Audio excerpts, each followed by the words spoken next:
Hello friends, എല്ലാവർക്കും നമസ്കാരം. നിങ്ങളേവരും കാത്തിരിക്കുന്ന രേവതിയുടെയും സച്ചിയുടെയും ഇന്നത്തെ വിശേഷത്തിലേക്ക് എല്ലാ കൂട്ടുകാർക്കും സ്വാഗതം. എല്ലാവർക്കും നല്ലൊരു ദിവസം ആശംസിച്ചുകൊണ്ട് തന്നെ വിശേഷത്തിലേക്ക് കടക്കാം. ആരെങ്കിലും ആദ്യമായിട്ട് കാണുന്നുണ്ടെങ്കിൽ സബ്സ്ക്രൈബ് ചെയ്യാൻ മറക്കരുത്. അതിനോടൊപ്പം മാക്സിമം എല്ലാവരും നമ്മുടെ വീഡിയോ ഇഷ്ടപ്പെടുന്നവർ ഒരു ലൈക്ക് ഒരു ഹൈപ്പൊക്കെ അടിച്ചിട്ട് കാണാൻ വേണ്ടി ശ്രമിക്കണം. അപ്പോൾ കല്യാണ മണ്ഡപത്തിൽ കല്യാണമൊക്കെ ഇങ്ങനെ നടന്നുകൊണ്ടിരിക്കുന്നു. കല്യാണ ഒരുക്കങ്ങളൊക്കെ നടക്കുന്നു. അതിന് നമ്മുടെ ചന്ദ്രയും ശ്രുതിയും വർഷയും കൂടി ചേർന്ന് ഫോട്ടോ എടുക്കാൻ തുടങ്ങിയപ്പോഴത്തേക്ക് നമ്മുടെ രേവതി അവിടെ നോക്കി നിൽക്കുക. അപ്പൊ രേവതിനെ വർഷ വിളിച്ചിട്ട്, ചേച്ചി ഇങ്ങോട്ടേക്ക് വാ, നമുക്ക് എല്ലാവർക്കും കൂടെ ചേർന്ന് ഫോട്ടോ എടുക്കാന്നും പറഞ്ഞ് വിളിച്ചപ്പോഴത്തേക്ക് നമ്മുടെ രേവതി ഫോട്ടോ എടുക്കാൻ വന്നു കേട്ടോ. രേവതി ഫോട്ടോ എടുക്കാൻ വന്ന സമയം കൊണ്ട് എന്ത് ചെയ്തു, ശ്രുതിയും ചന്ദ്രയും കൂടി അങ്ങ് മാറിപ്പോയി. അപ്പോഴത്തേക്കും നമ്മുടെ രേവതി പറഞ്ഞു, അത് പിന്നെ ഞാനുള്ളത് കൊണ്ട് അവര് ഫോട്ടോ എടുക്കാതെ പോയത്. അതെനിക്ക് മനസ്സിലായി, വലിയ സെലിബ്രിറ്റി ആണെന്നാ വിചാരം. രണ്ടിന്റെയും ബൂക്ക് കണ്ടപ്പോ എനിക്ക് തോന്നി. അതിനിപ്പോ എന്താ ചേച്ചി വിഷമിക്കുന്നു, അപ്പൊ നമുക്ക് ഫോട്ടോ എടുക്കാന്ന് പറഞ്ഞുകൊണ്ട് നമ്മുടെ വർഷയും രേവതിയും കൂടി ചേർന്ന് നല്ല രണ്ട് സെൽഫി ഒക്കെ എടുക്കാണ് കേട്ടോ. അപ്പൊ ഇത് കഴിഞ്ഞ് പിന്നെ കാണിക്കുന്ന സീൻ എന്ന് പറഞ്ഞിട്ടുണ്ടെങ്കിൽ, കല്യാണ മണ്ഡപത്തിൽ ചെക്കൻ ഇതുവരെ എത്തിയില്ലായിരുന്നല്ലോ. അങ്ങനെ ചെക്കൻ എത്തുകയാണ്. അപ്പം ചെക്കനെ സ്വീകരിക്കാനായിട്ട് എല്ലാവരും വന്നു. അങ്ങനെ ചെക്കനെ സ്വീകരിച്ചുകൊണ്ട് എല്ലാവരും അകത്ത് കല്യാണ മണ്ഡപത്തിലേക്ക് കൊണ്ടുപോവാണ്. പിന്നെ കാണിക്കുന്നത് നമ്മുടെ രവീന്ദ്രനെയും സുധീനെയും ശ്രീകാന്തിനെയാണ്. ഇവര് ഭക്ഷണത്തെക്കുറിച്ചൊക്കെ ഇങ്ങനെ സംസാരിച്ചുകൊണ്ട് വരുവാണ് കേട്ടോ. ഭക്ഷണം കൊള്ളായിരുന്നു, അതാണ് ഇതാണ്. സുധിക്കാണെ 100 നാക്ക്. സുധി ഭക്ഷണത്തെക്കുറിച്ച് തന്നെ സംസാരിക്കുകയാണ് കേട്ടോ. അപ്പോഴത്തേക്ക് നമ്മുടെ ശ്രീകാന്ത് ചോദിച്ചു, ഇത് എന്ത് പറ്റി, ഈ എന്റെ പൊന്നു ചേട്ടാ, കല്യാണത്തിന് വന്നിട്ട് ഭക്ഷണം എന്നുള്ള ചിന്ത മാത്രമേ ഉള്ളൂ എന്ന് പറയുമ്പോൾ, പിന്നെ നമ്മൾ കല്യാണത്തിന് വരുന്നത് പിന്നെ എന്തിനാ, എല്ലാവരും കല്യാണത്തിന് വരുന്നത് എന്താ, ചെറുക്കൻ്റെയും പെണ്ണിന്റെയും കല്യാണം കണ്ടിട്ട് അങ്ങ് പോകാനാണെങ്കിൽ പോയാൽ പോരെ, എല്ലാവരും ഭക്ഷണം കഴിക്കാനൊക്കെ തന്നെയല്ലേ വരുന്നതെന്ന്. അപ്പൊ നമ്മുടെ സച്ചി ഓടി വരുവാണ് കേട്ടോ. അച്ചാ ഇങ്ങ് വന്നേ, ഒരു സൂത്രം കാണിക്കാച്ചാന്ന് വിളിച്ചോണ്ട് പോവുക. ഇനി നമ്മുടെ ബീരാനെ വല്ലതും കണ്ടുപിടിച്ചിട്ടാണോ എന്ന് നമുക്ക് തോന്നിപ്പോട്ടോ. അതുപോലെയാണ് ഇവരെ 3 പേരെയും, സുധീനെയും ശ്രീകാന്തിനെയും രവീന്ദ്രനെയും കൂടെ വിളിച്ചുകൊണ്ട് പോകുന്നത്. ഇങ്ങ് വന്നേ അച്ചാന്ന് പറഞ്ഞുകൊണ്ട് കൊണ്ടുവന്നിട്ട് ഇങ്ങനെ ചൂണ്ടി കാണിച്ചപ്പോഴത്തേക്ക് ദേ കിടക്കണം 4 പേരും കൂടെ ഇരുന്ന് വെട്ടി വിഴുങ്ങുകയാണ്. വേറെ ആരുമല്ല, രേവതിയും ചന്ദ്രയും ശ്രുതിയും വർഷയും കൂടെ ചേർന്ന്. ഇത് കണ്ടതും രവീന്ദ്രനും സുധിക്കും അതുപോലെ നമ്മുടെ ശ്രീകാന്തിനൊക്കെ ഭയങ്കര ചിരി വന്നിട്ട് ചിരിയോ ചിരി. അപ്പോഴത്തേക്ക് നമ്മുടെ സുധി ചോദിച്ചു, ഇവര് ഭക്ഷണം കഴിക്കുന്ന കാണാനാണോ വിളിച്ചോണ്ട് വന്നത്? ദേ ഇവിടെ പ്രത്യേകതയുണ്ട്, അമ്മ 3 മക്കളുടെയും കൂടെ ചിരിച്ച് കളിച്ച് അവിടെ ഇരുന്ന് ഭക്ഷണം കഴിക്കുന്നത് നീ കണ്ടിട്ടുണ്ടോ? ഇത് കാണുമ്പോഴേ എന്റെ കണ്ണിനൊരു കുളിർമയുണ്ട്, അച്ഛന്റെ കണ്ണിന് കുളിർമയുണ്ടോ? അപ്പോഴത്തേക്ക് ഇവര് 3 പേരും കൂടെ വന്നു. 3 പേരും കൂടെ വന്നിട്ട് 4 പേരും കൂടെ വന്നു. 4 പേരും കൂടെ വന്നിട്ട്, അതെ ഇനി വല്ലതും വേണോ മേഡം? മേഡത്തിന് എന്തെങ്കിലും വേണോ? മേഡത്തിന് എന്തെങ്കിലും വേണോന്ന് ചോദിച്ചപ്പോഴത്തേക്കും, പിന്നെ നിങ്ങളാണോ കല്യാണത്തിന് ചോറ് വിളമ്പുന്നതും കാപ്പി വിളമ്പുന്നതും ഒക്കെ? ഞങ്ങൾ വിളമ്പുകാരോട് പറഞ്ഞോളാന്ന് പറയുമ്പോൾ, നിങ്ങൾക്ക് സ്പെഷ്യലായിന്ന്, ഇന്ന് നിങ്ങൾക്ക് പ്രത്യേകിച്ച് ഞാൻ വിളമ്പി തരുന്നു. അപ്പോഴത്തേക്കും എന്നാ പിന്നെ വിളമ്പിക്കോ എന്ന് നമ്മുടെ ചന്ദ്ര പറഞ്ഞു. അപ്പൊ സുധി പറഞ്ഞു, പിന്നെ ദേ ഞാൻ ഇവർക്ക് വിളമ്പി കൊടുക്കത്തൊന്നുമില്ല, ഞാനൊരു ബിസിനസ്സുകാരനാ. അയ്യോ, എന്റെ ഈ കൈകളെ തൊട്ടുപിടിച്ച് വിളമ്പാനുള്ളതല്ല. അപ്പൊ സച്ചു പറഞ്ഞു, അയ്യോ ഒരു ബിസിനസ്സുകാരൻ വന്നിരിക്കുന്നു, വേടാ ഇങ്ങോട്ട്, നിന്നെ ഞാൻ തൊട്ട് പിടിപ്പിക്കാന്ന് പറഞ്ഞുകൊണ്ട് അടുക്കളയിലേക്ക് കൊണ്ടുപോവാണ്. അപ്പോഴാണ് പെട്ടെന്ന് ശ്രുതി ഓർത്ത്, എന്റെ ദൈവമേ, അടുക്കളയിലേക്ക് പോയാൽ പ്രശ്നമാണല്ലോ, കിച്ചണിലാണല്ലോ വീരാനുള്ളത്. അങ്ങനെ നമ്മുടെ ശ്രുതി ആണെങ്കിൽ, അങ്കിൾ അവിടെ നിൽക്കങ്കിൾ, അതെ ഒന്നും വേണ്ട അങ്കിള്, ഇതൊക്കെ തന്നെ മതി, ഇതൊക്കെ തന്നെ ധാരാളം, ആന്റി വെറുതെ പറഞ്ഞതാ. അപ്പൊ ചന്ദ്രൻ, ഞാൻ വെറുതെ പറഞ്ഞൊന്നുമല്ല, നിനക്ക് വേണ്ടെങ്കിൽ വേണ്ട, ഞങ്ങൾക്ക് വേണം, നിങ്ങൾ പോയി എടുത്തിട്ട് വാന്ന് പറഞ്ഞു. വേണമല്ലേ, എനിക്കറിയാം. അപ്പൊ രവീന്ദ്രൻ പറഞ്ഞു, ബാ മക്കളെ നമുക്ക് പോകാന്ന് പറഞ്ഞു നേരെ അടുക്കളയിലേക്ക് പോയിട്ടോ. ശ്രുതി ആകെപ്പാടെ പേടിച്ചു വിറച്ച് നിൽക്കുകയാണ്. ഇനി എന്ത് സംഭവിക്കുന്ന അറിയില്ല. ഇനി എന്ത് ചെയ്യും എന്റെ ഈശ്വരാ, പീരാനെങ്ങാണം കണ്ടാ തീർന്നില്ലേ. അങ്ങനെ അടുക്കളയിലേക്ക് സച്ചിയും ശ്രീകാന്തും സുധിയും രവീന്ദ്രനും കൂടെ കയറി ചെല്ലുകയാണ് കേട്ടോ. അവിടെ നമ്മുടെ ബീരാനാണെങ്കിൽ അടുക്കളയെ ചുറ്റിപ്പറ്റി ഇങ്ങനെ നടക്കുകയാണ്. പുറത്തേക്കൊന്നും ഇറങ്ങാൻ പറ്റത്തില്ലാത്തൊരവസ്ഥ, ആകെ പെട്ടിരിക്കുകയാണ്. അപ്പോഴത്തേക്കും ഇതേ 4 പേരും വന്നു. 4 പേരും വന്നതും പെട്ടെന്ന് പേടിച്ചിട്ട് നമ്മുടെ ബീരാൻ ഒരു പേപ്പർ എടുത്ത് ഇങ്ങനെ മറച്ചു പിടിച്ചു. ഈ സമയത്ത് രവീന്ദ്രൻ പറയുന്നുണ്ട്, കുറച്ച് കറിയും കാര്യങ്ങളൊക്കെ എടുക്കുകയാണേ, ഇത് ഞങ്ങളുടെ ഭാര്യമാർക്ക് കൊണ്ട് കൊടുക്കുക. അപ്പം പറഞ്ഞു, ഞങ്ങൾ വിളമ്പി തരാന്നേന്ന് പറയുമ്പോഴത്തേക്കും നമ്മുടെ സച്ചി പറയുന്നുണ്ട്, വേണ്ട ഞങ്ങളുടെ ഭാര്യമാർക്ക് ഞങ്ങൾ തന്നെ വിളമ്പി കൊടുത്തോളാന്ന് പറഞ്ഞിട്ട് അവിടുന്ന് പാത്രവും കാര്യങ്ങളൊക്കെ എടുത്തുകൊണ്ട് പോവുകയാണ് കേട്ടോ. അങ്ങനെ നോക്കിയപ്പോഴത്തേക്കും നമ്മുടെ സുധി ഒരു പത്രം വായിച്ചിങ്ങനെ ഒരാളിങ്ങനെ മറിഞ്ഞിരിക്കുന്നത് കാണുകയാണ് കേട്ടോ. ഈ പത്രം തലതിരിച്ചാ പിടിച്ചേക്കുന്നത്. വീരാൻ അത് ശ്രദ്ധിച്ചിട്ടില്ല. അങ്ങനെ നമ്മുടെ സുധി എന്ത് ചെയ്തു, അടുത്തേക്ക് ചെല്ലുക കേട്ടോ. അടുത്തേക്ക് ചെന്നിട്ട് പത്രം ഇങ്ങനെ നോക്കുകയാണ്. പത്രം ഇങ്ങനെ നോക്കി കഴിഞ്ഞപ്പോഴത്തേക്കും, ഇത് ഇത് സ്വത്ത് കൈക്കലാക്കി. മരുമകളോടൊപ്പം ചേർന്ന് ഇളയച്ചൻ സ്വത്ത് കൈക്കലാക്കി. ഓ, അതും വിദേശിയായി ഇളയച്ചൻ. ആ പത്രത്തിൽ നിന്ന് തലകുത്തിയിരുന്ന പത്രത്തിൽ നിന്ന് എങ്ങനെയൊക്കെയോ കണ്ടുപിടിച്ചു കേട്ടോ നമ്മുടെ സുബിയ. എന്നിട്ട് ഈ ഇളയച്ചന്മാരെ കൊണ്ട് തോറ്റു. ആ, അല്ല, ഞാൻ ഈ ന്യൂസ് ഇതിനു മുമ്പ് എവിടെയോ വായിച്ചതാണല്ലോ. ഇനിയും എവിടെ നിന്നായിരിക്കും?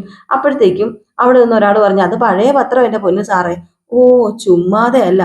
അപ്പോഴത്തേക്കും സച്ചി അവിടെ നിന്ന് വിളിച്ചു നോക്കി, ഏത് തലയ്ക്ക് വെളിവില്ലാത്തവരാ പഴയ പത്രം വായിക്കുന്നതെന്ന്. പത്രം ഇങ്ങനെ മറച്ച് പിടിച്ചേക്കാണ് കേട്ടോ നമ്മുടെ ഇളയച്ചന്. ആ പത്രം എങ്ങാണ് നമ്മുടെ ശ്രുതിക്കൊന്ന് വലിച്ച് താത്താൻ തോന്നിയാൽ തീർന്നവിടെ. ഏതായാലും എന്തോ കുരുത്തം കൊണ്ട് പത്രം ഒന്നും താത്തിയില്ല. കറിയും സാധനങ്ങളും ഇഡലിയൊക്കെ ആയിട്ട് നമ്മുടെ രവീന്ദ്രനും മക്കളും പുറത്തേക്ക് ഇറങ്ങി പോയപ്പോഴാണ് സത്യത്തില് ആശ്വാസമായത്. ആർക്ക്? നമ്മുടെ ഇളയച്ചന്. അങ്ങനെ ഇളയച്ചൻ ഇങ്ങനെ അയ്യോ പോയല്ലോ എന്ന് പറഞ്ഞുകൊണ്ട് വീരാൻ ഇങ്ങനെ ഇരിക്കുകയാണ് കേട്ടോ. എന്നിട്ട് എന്റെ ദൈവമേ, എന്തൊരു പരീക്ഷണമായത്. ഓഹ്, സ്വസ്ഥതയും സമാധാനത്തോടും കൂടി ഒരു കല്യാണം കൂടാൻ പറ്റത്തില്ലല്ലോ എന്ന്. അങ്ങനെ കറിയും സാധനങ്ങളൊക്കെ ആയിട്ട് അച്ഛനും മക്കളും കൂടെ വന്നു കേട്ടോ. ദേ കഴിക്കുകയാണല്ലേ. ദേ എല്ലാം കൊണ്ടുവന്നിട്ടുണ്ട്. എല്ലാവരും വയറ് നിറച്ച് കഴിച്ചോന്ന്. ഈ സമയത്ത് ശ്രുതിയാണെങ്കിൽ വീരാനെ കണ്ടില്ലെന്ന് ഒന്ന് രക്ഷപ്പെട്ടു എന്നും പറഞ്ഞിരിക്കുകയാണ്. അങ്ങനെ ഇഡലിയും സാമ്പാറൊക്കെ ഭാര്യമാർക്ക് ഭർത്താക്കന്മാര് വിളമ്പി വിളമ്പി കൊടുക്കുകയാണ്. ഈ സമയത്ത് നമ്മുടെ ശ്രീകാന്ത് ആണെങ്കിൽ അതെ, ഇത് നല്ലൊരു സ്വീറ്റ് മൂമെന്റ്സാ, ഇത് പകർത്തിയെടുക്കണം. എന്നാ പിന്നെ ദേ നമുക്കൊരു നല്ലൊരു വീഡിയോ എടുക്കാന്ന് പറഞ്ഞിട്ട് വീഡിയോ എടുക്കുകയാണ്. അപ്പോഴത്തേക്ക് നമ്മുടെ സുധി പറഞ്ഞു, എന്നാ പിന്നെ ഞാൻ എന്റെ ഭാര്യയ്ക്ക് ചട്നി വിളമ്പുന്നത് എടുക്കാന്ന് പറഞ്ഞുകൊണ്ട് സുധി ചട്നി വിളമ്പുന്നു. അപ്പോഴത്തേക്ക് സച്ചി, എന്നാ പിന്നെ ഞാൻ എന്റെ ഭാര്യയ്ക്ക് ഇഡലി കൊടുക്കുന്ന എടുക്കുക എന്ന് പറഞ്ഞ് ഇഡലി കൊടുക്കുന്ന വീഡിയോ എടുക്കുന്നു. ആകപ്പാട മൊത്തം വീഡിയോ എടുത്താണ് കേട്ടോ. ഇവിടെ ആണെങ്കിൽ ഒരു ശ്വാസം പോലും വിടാന് പറ്റാതെ നമ്മുടെ ബീരാനാണെ അങ്ങോട്ടും ഇങ്ങോട്ടും ഓടി ഓടി നടക്കുക. ഈ ഒരു സമയത്ത് ബീരാനാണെങ്കിൽ ഇവര് ഭക്ഷണം കഴിക്കുന്നതിന്റെ നേരെ ഓപ്പോസിറ്റ് വന്ന് നിൽപ്പുണ്ട് കേട്ടോ. നമ്മുടെ ശ്രുതി അത് കാണുകയും ചെയ്തു. എന്റെ ദൈവമേ, ശ്രുതിയുടെ ചങ്ക് പടപടാ പിടയ്ക്കുകയാണ്. എന്റെ ഈശ്വര, എന്റെ പൊന്നു, ഇയാള് വന്നല്ലോ, ഇനിയിപ്പോ എന്ത് ചെയ്യും എന്ന് പറഞ്ഞുകൊണ്ട് നിൽക്കുകയാണ്. ഈ ഒരു സമയത്ത് നമ്മുടെ ആരുടെയാ, സച്ചിയുടെ വീഡിയോയിൽ അങ്ങനെ പതിഞ്ഞാൽ തീർന്നു. സച്ചിയാ വീഡിയോ പിടിച്ചോണ്ടിരിക്കുന്നത്. അപ്പൊ സച്ചിയുടെ വീഡിയോയിൽ അങ്ങനെ പതിഞ്ഞു കഴിഞ്ഞിട്ടുണ്ടെങ്കിൽ തീർന്നു. അങ്ങനെ ആകപ്പാടെ പേടിച്ചു വിറച്ചാ നമ്മുടെ ശ്രുതി അവിടെ ഇരിക്കുന്നത്. ഇതാണ് പറയുന്നത്, കള്ളത്തരം കാണിച്ചു കഴിഞ്ഞാലേ നമ്മള് എന്താ പറയാ, നമുക്ക് കള്ളത്തരം കാണിച്ചു കഴിഞ്ഞാൽ പിന്നെ നമുക്ക് എന്താ പറയുക, സ്വസ്ഥതയും സമാധാനത്തോടു കൂടി ഇരിക്കാൻ പറ്റത്തില്ലല്ലോ. ആ ഒരു അവസ്ഥയിലാണ് ഈ പറയുന്ന ബീരാനും നമ്മുടെ ശ്രുതിയും കൂടി ചേർന്ന്. അപ്പോഴത്തേക്ക് നമ്മുടെ സച്ചിക്ക് ഒരു ഐഡിയ. ഇതേ, ഞാൻ എന്റെ ഭാര്യയ്ക്ക് ഒന്ന് ഇഡലി വാരി കൊടുക്കട്ടെ. അതുകൊണ്ട് ദേ ഈ ക്യാമറ അങ്ങ് പിടിച്ച് ശ്രീകാന്ത് എന്ന് പറഞ്ഞ് ശ്രീകാന്തിന്റെ കയ്യിൽ ക്യാമറ കൊടുത്തിട്ട് നമ്മുടെ സുധിയല്ല, സച്ചി ആണെങ്കിൽ ഒരു കഷ്ണം ഇഡലി എടുത്ത് നമ്മുടെ രേവതിക്ക് വാരി കൊടുത്തു. അപ്പോഴത്തേക്ക് ശ്രുതി പറഞ്ഞു, എനിക്കും എന്റെ ഭാര്യയ്ക്ക് കൂട്ടണം എന്ന് പറഞ്ഞിട്ട് നേരെ ശ്രുതിക്ക് കൊണ്ട് കൊടുക്കാണ് ശ്രുതി. അപ്പോഴത്തേക്ക് ശ്രീകാന്ത് പറഞ്ഞു, എന്റെ ഭാര്യയ്ക്ക് എന്നാ പിന്നെ എനിക്ക് കൊടുക്കണ്ടേ? എന്നാ പിന്നെ ഞാൻ കൊടുക്കാം എന്റെ ഭാര്യയ്ക്ക് എന്ന് പറഞ്ഞുകൊണ്ട് നേരെ ഇഡലി എടുത്തിങ്ങനെ നമ്മുടെ വർഷയ്ക്കും കൊടുത്തു കേട്ടോ. ഏതായാലും ഈ സമയത്ത് ഇവരെല്ലാവരും കൂടെ ഒരുമിച്ച് കൂട്ടണം, ഫോട്ടോ എടുക്കണമെങ്കിൽ എന്ത് ചെയ്യണം, വേറൊരു ഫോട്ടോഗ്രാഫർ വേണം. അപ്പൊ നമ്മുടെ സച്ചു പറഞ്ഞു, അതെ ഫോട്ടോഗ്രാഫറെ ഒരു മിനിറ്റ് എന്ന് പറഞ്ഞു വിളിച്ചു. അപ്പൊ അവിടെയുള്ള ഓട്ടോഗ്രാഫർ വന്നു കേട്ടോ. വന്നിട്ട് എന്താ പ്രശ്നം, എന്താ നിങ്ങൾക്ക് വേണ്ടത്? അത് പിന്നെ ഞങ്ങളെ ഭാര്യമാരെ കൂട്ടുന്ന ഒരു വീഡിയോ അല്ലെങ്കിൽ ഒരു ഫോട്ടോ എടുക്കണം, ഒന്ന് എടുത്തു തരുമോന്ന് ചോദിച്ചപ്പോഴത്തേക്കും അയാൾ പറഞ്ഞു, അതിനിപ്പോ എന്താ എടുക്കാലോ എന്ന് പറഞ്ഞു. അപ്പൊ രവീന്ദ്രൻ പറഞ്ഞു, ഞാൻ എടുക്കത്തില്ല, അയ്യോ എന്നെ കൊണ്ട് പറ്റത്തില്ല, ഞാൻ ഊട്ടത്തൊന്നുമില്ല ഭാര്യനെ എന്ന് പറഞ്ഞപ്പോഴത്തേക്കും സച്ചു പറഞ്ഞു, പിന്നെ അതെന്താ, അച്ഛനെന്താ പ്രത്യേകത? അച്ഛൻ ഞങ്ങൾ കാണാതെ അമ്മേനെ ഊട്ടാറുണ്ടല്ലോ, പിന്നെ ഞങ്ങളെ കണ്ടുകൊണ്ട് ഇപ്പൊ ഊട്ടി ഇപ്പൊ എന്നാ പ്രശ്നം, ഒന്ന് ഊട്ടിയിട്ടേ വിടുന്നുള്ളൂ, പ്രായമായെന്ന് വെച്ചുകൊണ്ട് ഇങ്ങനെയൊന്നും കാണിക്കരുത് കേട്ടോ എന്ന് പറഞ്ഞ് നമ്മുടെ രവീന്ദ്രനും എന്ത് ചെയ്യുന്നു, കുറച്ച് ഭക്ഷണം എടുത്ത് കൈ കൊടുത്തിട്ട് ഊട്ടാൻ പറഞ്ഞു. അങ്ങനെ എല്ലാവരും കൂടെ ഒരുമിച്ച് നമ്മുടെ ഭാര്യമാരെ ഊട്ടുന്ന വീഡിയോ അങ്ങോട്ട് എടുക്കുകയാണ് കേട്ടോ. എല്ലാവരും നല്ല ചിരിച്ച് പ്രസാദിച്ചിരിക്കുമ്പോഴത്തേക്കും ദേ നമ്മുടെ ശ്രുതി മാത്രം ചിരിക്കാതെ മുഖവും വീർപ്പിച്ചിരിക്കുകയാണ് കേട്ടോ. എങ്ങനെ ചിരിച്ചുകൊണ്ട് മുഖം വീർപ്പിക്കാതെ ഇരിക്കാൻ പറ്റും എന്നിങ്ങനെ. ഈ സമയത്ത് അവിടെ നിന്ന് വീഡിയോഗ്രാഫർ പറഞ്ഞു, അതെ ഇതുണ്ടല്ലോ മിക്കവാറും എടുത്ത് എവിടെയെങ്കിലും ഇട്ട് ഇത് വൈറലായി പോകുമെന്ന് പറയുമ്പോൾ അങ്ങനെ വൈറലാക്കുമൊന്നും വേണ്ട, ഇത് ഞങ്ങളുടെ സമാധാനത്തിന്റെ വെള്ളരിപ്രാവാണ് ഈ ഫോട്ടോ, അത് ഇങ്ങ് തരാൻ പറഞ്ഞു. അങ്ങനെ ക്യാമറയൊക്കെ മേടിച്ചു. ഈ ഫോട്ടോ ഞാൻ മിസ്സാക്കി കളയരുത് കേട്ടോ ചേട്ടാന്ന് പറഞ്ഞു. ഒരിക്കലും കളയത്തില്ല എന്നൊക്കെ പറഞ്ഞു. അവര് സമാധാനത്തോടു കൂടി ഇങ്ങനെ നിൽക്കുമ്പോഴത്തേക്കുമാണ് ഒരു സമാധാനവും ഇല്ലാതെ നമ്മുടെ വീരാന് ഒരു സ്വസ്ഥതയും സമാധാനവും ഇല്ലല്ലോ, ഒരിടത്തും നിൽക്കാൻ പറ്റുന്നില്ലല്ലോ, ഇനിയിപ്പോ എന്ത് ചെയ്യും, അടുക്കളയിൽ നിൽക്കാൻ പറ്റുന്നില്ല, പുറത്തിറങ്ങാൻ പറ്റുന്നില്ല, എന്റെ പെങ്ങടെ മോന്റെ കല്യാണവും ആയിപ്പോയി, ഇനിയിപ്പോ എന്താ ചെയ്യാൻ ടീച്ചറാന്ന് പറഞ്ഞ് അങ്ങോട്ടും ഇങ്ങോട്ടും പതറിപ്പാറി നടക്കുകയാണ് കേട്ടോ, നിക്കക്കള്ളി ഇല്ലാതെ. ഭാഗ്യം കൊണ്ട് അവരെന്നെ കാണാതിരുന്നത്, ഇനി എത്ര നേരം ഇങ്ങനെ പിടിച്ചിരിക്കുന്ന അറിയില്ലല്ലോ, വെട്ടുപോയല്ലോ എന്നൊക്കെ ഇങ്ങനെ മനസ്സിലിങ്ങനെ വിചാരിച്ചുകൊണ്ടാണ്. പിന്നെ ഇതിനിടയിൽ നമ്മുടെ ശ്രുതി പറയുകയും ചെയ്തല്ലോ, പിടിക്കപ്പെട്ട് കഴിഞ്ഞിട്ടുണ്ടെങ്കിൽ സച്ചിയുടെ കയ്യിൽ നിന്ന് കൂമ്പിന് ഇടി കിട്ടും, നാണം കിടുന്നു. അതുമൊക്കെ ഇങ്ങനെ മനസ്സിൽ ഓർത്തിട്ടാ ബീരാൻ അങ്ങനെ നടക്കുന്നത്. പിന്നെ കാണിക്കുന്ന സീൻ എന്ന് പറഞ്ഞിട്ടുണ്ടെങ്കിൽ നമ്മുടെ സച്ചി ഓടി വരുവാണ് കേട്ടോ നേരെ രവീന്ദ്രന്റെ അടുത്ത്. എന്നിട്ട് പറഞ്ഞു, അത് പിന്നെ അച്ഛാ ഗുളിക കൊണ്ടുവന്നിട്ടില്ലേ? ആ, കൊണ്ടുവന്നതാ. അപ്പം ഗുളിക കഴിച്ചാ? കഴിച്ചില്ല. കൊള്ളാം, ഭക്ഷണം കഴിച്ചല്ലോ. ഭക്ഷണം കഴിച്ചതിന് ശേഷം കഴിക്കാനുള്ള ഗുളികയല്ലേ അത്? അതെന്താ അച്ഛൻ കഴിക്കാതിരുന്നത്? അത് പിന്നെ ഒരു അരമണിക്കൂർ വൈകി നോർത്ത് പ്രശ്നമൊന്നുമില്ല. ഓ പിന്നെ രാവിലെ, ഉച്ചയ്ക്ക്, രാത്രി, ഭക്ഷണത്തിന് മുന്നേ, ഭക്ഷണത്തിന് ശേഷം എന്നൊക്കെ ഡോക്ടർമാർ എഴുതുന്ന വെറുതെയാണോ? എന്റെ അച്ഛൻ മരുന്ന് കൃത്യമായിട്ട് കഴിക്കണം കേട്ടോ. ഇങ്ങനെ ചുമ്മാ മനുഷ്യനെ ടെൻഷൻ അടിപ്പിക്കല്ലേ. എന്നാ പിന്നെ ഞാൻ പോയി ഗുളിക കഴിച്ചിട്ട് വരാം. അച്ഛനിത് എവിടെ പോവുക? കിച്ചണിലെ ഗുളിക കഴിക്കണമെങ്കിൽ വെള്ളം വേണ്ടേ? അച്ഛൻ ഇവിടെ ഇരുന്നോ, ഞാൻ പോയി വെള്ളം എടുത്തോണ്ട് വരാന്ന്. അയ്യോ, അപ്പോഴത്തേക്ക് നമ്മുടെ ശ്രുതി അത് കേട്ടു. കിച്ചണിൽ പോയ പ്രശ്നം ആവൂലേ? അയ്യോ, അവിടെയല്ലേ വീരാനുള്ളത്. എന്ത് ചെയ്യും? ശ്രുതി പുറകെ ഓടിട്ടോ. എന്റെ ദൈവമേ, വീരാൻ കിച്ചണിലാണോ ഉള്ളത്? സച്ചി അദ്ദേഹത്തെ കാണും. ഇനിയിപ്പോ എന്ത് ചെയ്യും എന്റെ ഈശ്വരാ? അയ്യോ, ഇതിനെന്തൊക്കെയോ ഒരു മാർഗം എന്താ എന്ന് പറഞ്ഞ് ഓടി പോവാണ് നമ്മുടെ ശ്രുതി. എന്നിട്ട് നേരെ ചന്ദ്രയോട് എന്ന് പറഞ്ഞു. അത് പിന്നെ ഞാൻ ഫോൺ ചെയ്തിട്ട് വരാൻ കേട്ടോ എന്ന് പറഞ്ഞിട്ടാണ് പോയത്. അപ്പം ചന്ദ്ര ചോദിച്ചാലും മീനെ വിളിക്കാനാണോ? അല്ലല്ല, വേറെ ഒരു ഫ്രണ്ടിനെ വിളിക്കാനാ. എന്നാ ചെല്ലാൻ പറഞ്ഞു. അങ്ങനെ നമ്മുടെ ശ്രുതി അവിടെ നിന്ന് മുങ്ങുകയാണ് കേട്ടോ. നേരെ പോയി ബീരാനെ വിളിക്കുക. ബീരാനെ അടുക്കളയിൽ നിന്ന് മാറ്റണമല്ലോ, അതുകൊണ്ടാണ് ബീരാനെ വിളിക്കുന്നത്. അങ്ങനെ ഫോൺ എടുത്തു, ബീരാനെ വിളിച്ചു. ബീരാനെ വിളിച്ചപ്പോഴത്തേക്കും ബീരാനെ വിളിച്ചിട്ട് കിട്ടുന്നുമില്ല. ഔട്ട് ഓഫ് കവറേജ് ഏരിയ കണ്ട്. അതോ ഫോൺ എടുക്കുന്നില്ലയോ, അങ്ങനെ ഏതാണ്ട് പ്രശ്നം. സച്ചിയാണ് ഇപ്പം കിച്ചണിൽ എത്തുകയും ചെയ്യും. എങ്ങനെയെങ്കിലും ബീരാനെ അവിടെ നിന്ന് മാറ്റുകയും ചെയ്യണം ശ്രുതിക്ക്. അയ്യോ, ഞാലുമേ കളി കളിക്കേണ്ട അവസ്ഥയാണ് നമ്മുടെ ശ്രുതിക്ക്. ഇപ്പൊ ശ്രുതി ഇങ്ങനെ മനസ്സിൽ വിചാരിക്കുക, എന്റെ പൊന്നോ, സച്ചി കണ്ടു കഴിഞ്ഞ പ്രശ്നം ആവൂലോ. ബീരാനാണെങ്കിൽ അടുക്കളയിലുണ്ട്. അടുക്കളയില് ഇനിയിപ്പൊ സച്ചി പോയി കഴിഞ്ഞിട്ടുണ്ട് എന്റെ കാര്യം അതോ ഗതിന്ന് കൂട്ടിക്കൊണ്ടാ മതി. കള്ളത്തരം എല്ലാം പൊളിഞ്ഞു പോവുകയെന്ന്. ഈ സമയത്ത് ബീരാനെ കാണിക്കുക. ബീരാനാണെങ്കിൽ അവിടെ ഒരു പഴം തൂങ്ങി കിടക്കുന്ന ആ കൊലയെന്ന് ഒരു പഴം എടുത്ത് കഴിച്ചിട്ട് കഴിക്കാനും തോന്നുന്നില്ല. എന്നാലും കഴിക്കാന്നൊക്കെ പറഞ്ഞ് കഴിക്കുന്നു. അവിടെ ഉള്ളവർക്ക് നേതൃത്വമൊക്കെ കൊടുത്തുകൊണ്ട് നിൽക്കുകയാണ് കേട്ടോ. അങ്ങനെ ഇളക്ക ഇങ്ങനെ ഇടക്കത് അടി പിടിക്കുന്നുണ്ട്, മൂട്ടി പിടിക്കുന്നുണ്ട്, കരിയുന്ന സ്മെല്ല് വരുന്നു എന്നൊക്കെ പറയുന്നുണ്ട്. ഈ സമയത്ത് നമ്മുടെ സച്ചി കിച്ചണിലേക്ക് പോവാണ്. ഓരോരുത്തരോട് വർത്താനം പറഞ്ഞ് പതുക്കെയാണ് പോകുന്നത്. അപ്പോഴത്തേക്കും ദാ കണ്ടു നമ്മുടെ ബീരാനെ സച്ചി കിച്ചണിലേക്ക് ഇറങ്ങി വരുന്നത്. ഇനി അവിടെ നിന്നാ ശരിയാവത്തില്ലെന്ന് മനസ്സിലായി. പഴമെല്ലാം കൂടെ താഴെ പോയിട്ട്, തിന്നോണ്ടിരുന്ന പഴമെല്ലാം താഴെ പോയി. അയ്യോ സച്ചി എന്നും പറഞ്ഞുകൊണ്ട് അവിടെ നിന്നൊരു ഓട്ടപ്പാച്ചിലായിരുന്നു. ബീരാൻ ഓടിയ സമയം കൊണ്ട് സച്ചി എത്തി. സച്ചി വന്നിട്ട് അവിടെയുള്ള ഒരു ചേട്ടനോട് പറഞ്ഞു, അത് പിന്നെ ഇച്ചിരി കുടിക്കാൻ വെള്ളം വേണമെന്നുള്ള. അപ്പൊ അവിടെ ചെക്കില് വെള്ളം ഇരിപ്പുണ്ടായിരുന്നല്ലോ പുറത്ത്, അവിടെ എന്തോ ക്യാഷ് ഒക്കെ കലക്കി വെച്ചിട്ടുണ്ടല്ലോ. അയ്യോ അതല്ല, മരുന്ന് കുടിക്കാൻ വെള്ളം വേണമെന്ന് പറഞ്ഞു. അപ്പോഴത്തേക്കും മരുന്ന് കുടിക്കാൻ വെള്ളമോ, എന്നാ പിന്നെ ഒരു കാര്യം ചെയ്യാം, ഇവിടെ നിന്ന് എടുത്തു തരാം എന്ന് പറഞ്ഞുകൊണ്ട് വെള്ളം അവിടെ നിന്ന് നമ്മുടെ സച്ചിക്ക് എടുത്തു കൊടുത്തു കേട്ടോ, അവിടെ നിൽക്കുന്ന ഒരാള്. ഈ സമയത്ത് നമ്മുടെ ബീരാൻ ഒളിച്ചത് എവിടെയാന്ന് നിങ്ങൾക്ക് കേൾക്കണ്ടേ? ബീരാൻ അവിടെ ഇരുന്ന് വലിയൊരു ചെമ്പുണ്ടായിരുന്നു. ആ ചെമ്പെടുത്ത് തലയിൽ കമത്തി അവിടെ ഇരിക്കുകയാണ്. ഏതായാലും ശ്വാസം മുട്ടാൻ ഏകദേശം തുടങ്ങി. സച്ചി അവിടെ നിന്ന് പോയില്ലേ വീരാൻ ചത്തു പോകുന്ന ഒരു അവസ്ഥയാണ്. ചെമ്പിന്റെ അടിയിൽ ഇരിക്കാന്നൊക്കെ പറഞ്ഞാല് ചെമ്പ് ഇങ്ങനെ നിലത്തേക്ക് കമത്തി വെച്ചിട്ട് അതിന്റെ അടിയിൽ കയറി ഇരിക്കുക ചെയ്തത്. അപ്പോഴത്തേക്ക് സച്ചി വെള്ളം എടുത്തോണ്ട് അങ്ങ് പോയെന്ന് തോന്നുന്നു. പക്ഷേ അവിടെ ഒരു അക്കിടി പറ്റി നമ്മുടെ ബീരാന്. അവിടെ നിന്ന് ഇളക്കിക്കൊണ്ടിരുന്ന ഒരാൾ വിളിക്കുകയാണ് കേട്ടോ. അതായത് ഫോൺ വിളിക്കുകയാണ്. മോളെങ്ങാണ്ടാന്ന് തോന്നുന്നു. അപ്പോഴത്തേക്കും അയാൾ ഫോണും എടുത്തിട്ട് വന്ന് ആ ചെമ്പിലേക്ക് അങ്ങ് ഇരുന്ന് കേട്ടോ. ചെമ്പ് കമത്തിയിട്ടേക്കുമല്ലേ. കമത്തിയിട്ടിട്ടുണ്ടെങ്കിൽ വായ്ഭാഗം, ആ ഒരു വാഭാഗം അടിയിലും താഴ്ഭാഗം മേളിലും ആയതുകൊണ്ട് അവിടെ ഇരിക്കാൻ നല്ല സുഖമല്ലേ. അതുകൊണ്ട് എന്ത് ചെയ്തു, ആ പുള്ളിക്കാരൻ അവിടെ ഇരുന്നു. ഫോൺ വിളി അങ്ങ് തുടങ്ങിയില്ലേ. എന്റെ ദൈവമേ, പിന്നെ നമ്മുടെ വീരാന് അതിന്റെ അടിയിൽ നിന്ന് പൊങ്ങി വരാൻ പറ്റൂ? ഇയാള് ഫോൺ വിളിച്ച് തീരാതെ.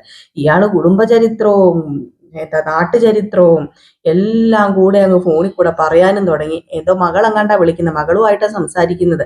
അങ്ങനെ എല്ലാ കാര്യവും പറയുക, ഫോൺ ഇട്ട് വെക്കുന്നുമില്ല. അങ്ങനെ അതിനകത്ത് പെട്ട അവസ്ഥ ബീര. ഇത് കഴിഞ്ഞ് സച്ചി വെള്ളമൊക്കെ കൊടുത്തിട്ട് ഇങ്ങനെ വന്ന് നിന്നപ്പോഴത്തേക്കും രണ്ടുപേര് തമ്മിൽ സംസാരിക്കുകയാണ് കേട്ടോ. രണ്ട് ചെറുപ്പക്കാരല്ല, അത്യാവശ്യം ഒരു മധ്യവയസ്കർ എന്ന് വേണമെങ്കിൽ പറയാം. അപ്പൊ രണ്ടുപേര് തമ്മിൽ സംസാരിക്കുക. വേറെ ഒന്നുമല്ല, നല്ല ഗോസിപ്പാണ് നമ്മുടെ മാളൂനെയും ചെക്കനെയും കുറിച്ച്. ഓടിപ്പോയിട്ട് വന്നതല്ലേ, എന്നിട്ടല്ലേ കല്യാണം കഴിച്ചു കൊടുക്കുന്നത്. ആ പെണ്ണൊരു തലതെറിച്ച പെണ്ണാണ്, അവളൊരു വൃത്തികെട്ട പെണ്ണാണ്. അയ്യോ, ഇങ്ങനെ ഓടിപ്പോയിട്ട് വന്ന് അവരൊക്കെ എവിടെയൊക്കെ പോയെന്ന് ആർക്കറിയാം. എന്നിട്ട് പേരിനൊരു കല്യാണവും നാട്ടുകാരുടെ കണ്ണിൽ പൊടിയിടാൻ വേണ്ടിയാണ് എന്നൊക്കെ പറഞ്ഞ് അവിടെ നിന്ന് ഭയങ്കര ഗോസിപ്പും നുണയും കൊതിയും ഒക്കെ. രണ്ട് മധ്യവയസ്കരാണ് കേട്ടോ. ഒരു 10-45 വയസ്സിന് മേളിൽ കാണുമായിരിക്കും. അവരിങ്ങനെ നിന്ന് സംസാരം. ഇങ്ങനെയുള്ളവർക്കാണല്ലോ ഇതുപോലത്തെ ഗോസിപ്പ് പറയാനും കേൾക്കാനും പരത്താനും ഒക്കെ ഇഷ്ടം. സച്ചി ഇത് സഹിക്കുമോ? സച്ചി കുറെ നേരം കേട്ടോണ്ടിരുന്നു. സച്ചിക്ക് സഹിക്കാൻ പറ്റിയില്ല. സച്ചി ഇങ്ങ് വന്നില്ലേ, ഒറ്റ ഒരെണ്ണം കൊടുത്തു. എന്താടോ താനീ പറയുന്നത്, അടിച്ച് നിന്റെ ചെപ്പക്കുറ്റി ശരിയാക്കുന്നു പറഞ്ഞു. അപ്പൊ അയാൾ ചോദിച്ചു, ആരാടാ നീ ചോദിച്ചപ്പോ, ആരാന്ന് അറിയണമല്ലേടാ. നീ ഇപ്പൊ അനാവശ്യം പറഞ്ഞത് എന്റെ പെങ്ങളെ കുറിച്ചാ. ഇപ്പൊ ആരാന്ന് നിനക്ക് മനസ്സിലായി കാണൂലോ. കല്യാണം ഭംഗിയായിട്ട് നടക്കണം, അതുകൊണ്ട് മാത്രമാണ് നിന്നെ വെറുതെ വിടുന്നത്. വൃത്തികെട്ടവനെ, നിന്റെ പിഴച്ച നാവിന് പൊങ്ങിപ്പോലടാ സംസാരിക്കാന്. തുറന്നാ നിന്റെ നാക്ക് ഞാൻ വെട്ടി, ഞാൻ വല്ല പട്ടിക്ക് വിട്ടു കൊടുക്കും. മാളൂനെ കുറിച്ച് വല്ലതും പറഞ്ഞ നാക്ക് മാത്രമല്ല കാലും വെട്ടും, എഴഞ്ഞു പോകേണ്ടി വരും പറഞ്ഞു. സച്ചി 2 കൊടുത്തിട്ട് അങ്ങ് പോയി കേട്ടോ. സച്ചിക്ക് സഹിക്കുമോ? സച്ചി അപ്പം വെള്ളം കൊടുത്തില്ലായിരുന്നു. വെള്ളം നമ്മുടെ സച്ചി പിന്നെ എടുത്തോണ്ട് അങ്ങ് പോവുകയാണ് കൊടുക്കാനായിട്ട്. നമ്മുടെ രവീന്ദ്രന് വെള്ളം കൊടുത്തില്ല. വെള്ളം കൊടുക്കാൻ വേണ്ടി ഇങ്ങനെ പോകാൻ തുടങ്ങി, വെള്ളം എടുത്തോണ്ട് പോകാൻ തുടങ്ങിയപ്പോഴത്തേക്കുമാണ് ഈ ഒരു സംഭവം ഉണ്ടായത്. ഏതായാലും വെള്ളമായിട്ട് നേരെ രവീന്ദ്രന്റെ അടുത്തേക്ക് ചെന്നു. രവീന്ദ്രന്റെ അടുത്തേക്ക് ചെന്ന് വെള്ളം കൊടുത്തപ്പോഴത്തേക്കും നമ്മുടെ ചന്ദ്ര അവിടെ ഉണ്ടായിരുന്നു. അപ്പൊ രവീന്ദ്രൻ ചോദിച്ചു, കണ്ടോ എന്റെ മക്കള് ചെയ്യുന്ന കണ്ടോ, നീ ഇതുവല്ല ഓർത്തായിരുന്നോ? അത് പിന്നെ ഇനി ഇതിന്റെ പേരും പറഞ്ഞ് എന്നെ കുത്തണ്ട, കാരണം എനിക്ക് പ്രായമൊക്കെ ആയില്ലേ, അപ്പൊ മറവിയൊക്കെ വരുന്നു. ഈ ഒരു സമയത്ത് നമ്മുടെ സച്ചി അടിച്ച 2 ആളുണ്ടല്ലോ, അവന്മാര് നമ്മുടെ സച്ചിയുടെ പുറകെ കൂടിയേക്കാണ് കേട്ടോ. 2 കൊടുക്കണം, കൊടുത്തിട്ടേ പറ്റത്തുള്ളൂ എന്ന് പറഞ്ഞ് അവന്മാര് നിൽക്കുന്നത്. അപ്പൊ അതിലൊരുത്തൻ പറഞ്ഞു, ദേ ഇപ്പൊ നമ്മളൊന്നും ചെയ്യാൻ പോകണ്ട, കാരണം നമുക്ക് പുറത്ത് വെച്ച് കൈകാര്യം ചെയ്താൽ മതി, ഇപ്പൊ അലങ്കോലമായി പോകും, നീ അവനെ പുറത്ത് കൂട്ടിക്കൊണ്ടുപോവാ, കല്യാണ വീട്ടിനകത്ത് വെച്ച് അല്ലെങ്കിൽ മണ്ഡപത്തിനകത്ത് വെച്ച് ചെയ്യേണ്ട, ശരിയാവില്ലെന്ന്. അങ്ങനെ നമ്മുടെ സച്ചിനെ അടിക്കാൻ വേണ്ടി എന്ത് ചെയ്യുന്നു, മറ്റേ ഒരാൾ വന്ന് വിളിക്കുകയാണ് നമ്മുടെ സച്ചിനെ. അടി കൊണ്ടയാളല്ല, കൊണ്ടയാളുടെ കൂട്ടത്തിലുണ്ടായിരുന്ന ആള്. എന്നിട്ട് അത് പിന്നെ സച്ചി എന്നല്ല, ഞങ്ങൾക്ക് കുറച്ച് കാര്യം പറയാനുണ്ടായിരുന്നു, നീ പുറത്തേക്ക് വാ എന്നിങ്ങനെ പറഞ്ഞു. അപ്പോഴത്തേക്കും സച്ചി പറഞ്ഞു, നീ പറയാതെ എനിക്ക് കാര്യം മനസ്സിലായി, ഞാൻ പേടിച്ചോടുന്നവനാന്ന് കരുതിയോ, നിങ്ങൾ ചെല്ല് നിങ്ങളുടെ പുറകെ ഞാൻ വന്നേക്കാന്ന് പറഞ്ഞു. അപ്പൊ ശ്രീകാന്തല്ല, നമ്മുടെ അശോകനും രവീന്ദ്രനും ഒക്കെ ഉണ്ട്. അപ്പൊ അശോകനും രവീന്ദ്രനും ഒന്നും അറിയത്തില്ലല്ലോ. അപ്പൊ രണ്ടുപേരും പരസ്പരം നോക്കുന്നുണ്ട്, ഇതെന്താ സച്ചിവന്മാരോട് ഇങ്ങനെ ഒരു ഭീഷണിയുടെ സ്വരത്തിൽ സംസാരിക്കുന്നത്, അറിയത്തില്ലല്ലോ അവിടെ നടന്ന സംഭവം ഒന്നും ഈ പറയുന്ന നമ്മുടെ രവീന്ദ്രനോ അതുപോലെ തന്നെ നമ്മുടെ അശോകനോ ഒന്നും അറിയില്ല. അപ്പം ഏതായാലും നമ്മുടെ സച്ചി രണ്ടും കൽപ്പിച്ചാണ്.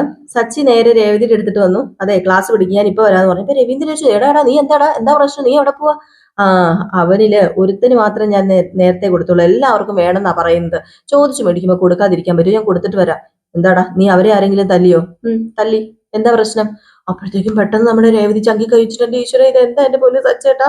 അപ്പോഴത്തേക്കും ചന്ദ്ര പറഞ്ഞു, നീ ഏതെങ്കിലും ഫംഗ്ഷന് അടി ഉണ്ടാക്കാതിരുന്നിട്ടുണ്ടോ? നീ ഒഴിവായി പോയിന്നാ, നിന്റെ ആ ഒരു പ്രശ്നമൊക്കെ തീർന്നെന്നാ ഞാൻ കരുതിയത്, നീ നന്നാവില്ലടാ, നീ ഒരിക്കലും നന്നാവില്ല. അപ്പൊ ശ്രുതി പറഞ്ഞു, മുമ്പൊക്കെ കുടിച്ചിട്ടായിരുന്നു, ഇപ്പൊ കുടിക്കാതെ തന്നെ ഇവൻ പ്രശ്നം ഉണ്ടാക്കുന്നതെന്ന്. കാര്യമൊന്നും ഇവർക്ക് അറിയില്ലല്ലോ, കാര്യമൊന്നും അറിയാതെ ഇവര് സംസാരിക്കുന്നത്. രവീന്ദ്രൻ ചോദിച്ചു, എടാ ഇവിടെ ഒരു കല്യാണം നടക്കല്ലേ, നീ എന്റെ അനാവശ്യമായിട്ട് പ്രശ്നം ഉണ്ടാക്കുന്നത്, നമ്മുടെ കുടുംബത്തിൽ ഒരു കുട്ടിയുടെ കല്യാണമല്ലേ നടക്കുന്നത്, അത് നീ മറന്നോ? അത് പിന്നെ അച്ഛൻ അത് മറന്നൊന്നുമില്ല, അവൻ പറഞ്ഞത് കേട്ടാൽ എന്റെ സ്ഥാനത്ത് അച്ഛനാണെങ്കിലും തല്ലിപ്പോവും. എന്താ ഉണ്ടായത് സച്ചേട്ടൻ അത് പറയാൻ പറഞ്ഞു. അങ്ങനെ സച്ചി ഉണ്ടായ കാര്യം കൊണ്ട് പറഞ്ഞു കൊടുത്തു. അപ്പോഴത്തേക്ക് നമ്മുടെ രേവതി ഒന്നല്ല ഇവന് കൊടുക്കേണ്ടത് ഒരു 10-12 അടിയാണെന്ന് പറഞ്ഞ് രേവതിയും എല്ലാവരും സപ്പോർട്ട്. ആരെ? നമ്മുടെ സച്ചിനെ. ഏതായാലും ഈ ഒരു സീൻ കാണിച്ചിട്ടാട്ടോ ഇന്നത്തെ വിശേഷം അവസാനിക്കുന്നത്. അപ്പൊ എല്ലാവരും കാത്തിരിക്കുക, അടിപൊളി വിശേഷങ്ങളാണ്, മിസ് ചെയ്ത് കളയരുത്. നമ്മൾ ഇന്ന് രാവിലെ രേവതിയുടെയും സച്ചിയുടെയും വിശേഷവും അതുപോലെ തന്നെ നയനയുടെയും ആദർശിന്റെയും വിശേഷവും ചെയ്യുന്നുണ്ട്. അലീനയുടെ വിശേഷം നമ്മൾ റിയൽ സ്റ്റോറിക്കകത്ത് ചെയ്തിട്ടുണ്ട് കേട്ടോ. ഇന്ന് അലീനയുടെ അപ്കമിങ് വിശേഷം നമ്മൾ റിയൽ സ്റ്റോറി ന്യൂവിനകത്ത് കേട്ടോ, ഒരു ഉച്ചയോട് കൂടി അതിന്റെ പോസ്റ്റ് അതിന്റെ ലിങ്ക് ഞാൻ പോസ്റ്റിൽ കൊടുത്തേക്കാം ഒരു ഉച്ചയ്ക്ക് വീഡിയോ ഇട്ടതിന് ശേഷം. എല്ലാവരുടെയും സപ്പോർട്ട് പ്രതീക്ഷിക്കുന്നു. Tata bye bye. ലൈക്ക് ചെയ്യാനും ഹൈപ്പ് ചെയ്യാനും മറക്കരുത്.